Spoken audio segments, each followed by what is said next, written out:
మిమ్మల్ని అడిగేదానికి ఏంటంటే, ఇప్పుడు ఇద్దరు హీరోయిన్లు అన్నది ఎప్పుడు కూడా నార్మల్ గా మొదటి నుంచి if you watch the legacy of any language film, ఒక మంచి పెద్ద హీరో, పెద్ద ఇమేజ్ ఉన్న హీరో ఇద్దరు హీరోయిన్లతో యాక్ట్ చేయడం అన్నది people always felt that romance audience point of view లో.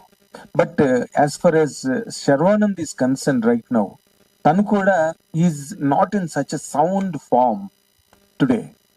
కొంచెం లీన్ పీరియడ్ లో ఉన్నాడు తను కూడా.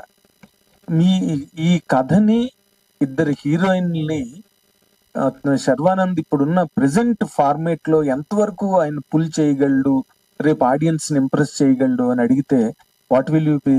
శర్మ గారు యాక్చువల్లీ ఇలాంటి జానర్ ఫిల్మ్స్ ఆయనకి ఎక్కువగా, అంటే ఇద్దరు అమ్మాయిలతో చేయకపోయి ఉండొచ్చు కానీ ఎంటర్టైనింగ్ ఫిల్మ్స్ ఈ డిడ్, లైక్ మహాన్ బావుడు కానీ, ఎక్స్ప్రెస్ రాజా కానీ, రన్ రాజారన్ కానీ. సో ఆయనలో ఆ కామిక్ టైమింగ్ చాలా ఉంది. బట్ ఆయన ఏంటంటే, నేను కూడా చాలా సార్లు అడిగాను, ఎందుకు సార్ మీరు ఆ సినిమా ఎలా సెలెక్ట్ చేశారు ఇదంటే, నేను అసలు అవే కథ విని వెళ్ళిపోతాను నేను అంతే అన్నారు ఆయన.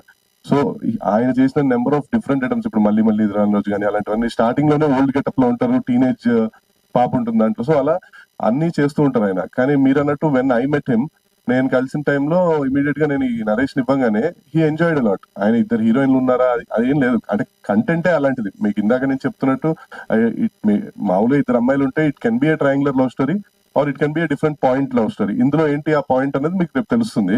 అండ్ మనం ఫస్ట్ లో టీజర్ లో చూపించినట్టు ex and present whatever it is ఆ కాన్సెప్ట్ అది ఏంటి అన్నది మీరు అప్పుడు చూస్తే you can easily identify. But కానీ శర్వా గారికి it will be a tailor made character అండి. ఆయన ఈజీగా మీరు చూస్తే మీకు అర్థమైపోతుంది. ఫుల్ ఫన్ తో చేశారు. అండ్ కామెడీ ఎప్పుడు తప్పు చేయదు, అంటే it's situational comedy, it's not like forced comedy. So situation అలా క్రియేట్ అయింది కాబట్టి దానిలో నుంచి వచ్చే హ్యూమర్ గానీ కామెడీ గానీ ఆబ్వియస్ గా ఆడియన్స్ కి రీచ్ అవుతుందని అనుకుంటున్నాను. అదే దాన్ని బ్యాలెన్స్ చేయడానికే హీరోకి చాలా స్ట్రాంగ్ ఇమేజ్ ఉండాలి, లేకపోతే స్ట్రాంగ్ సక్సెస్ లో ఉండాలి. కంటెంట్ లో దాన్ని ఎట్లా కన్విన్స్ చేయడానికి was there any challenge for you? ఈ ఆలోచన ఉన్నదా మీకు కథ ఆయనకి చెప్పినప్పుడు కానీ, లేకపోతే షూటింగ్ టైమ్ లో కానీ? అసలు ఏమీ లేదు, స్ట్రైట్ అవే కంటెంట్ నమ్ముకున్నాం, కంటెంట్ తోనే వెళ్ళిపోయాం. ఆయనకి కంటెంట్ చెప్పాం, ఆయన కంటెంట్ మాట్లాడుతూ అసలు ఈ టాపిక్స్ అసలు ఎప్పుడు మాట్లాడలేదు. మీ మైండ్ లో కూడా రాలా? లేదు. ఫెంటాస్టిక్. సంయుక్త గారు, నా ఈ కథ పరంగా ఇప్పుడు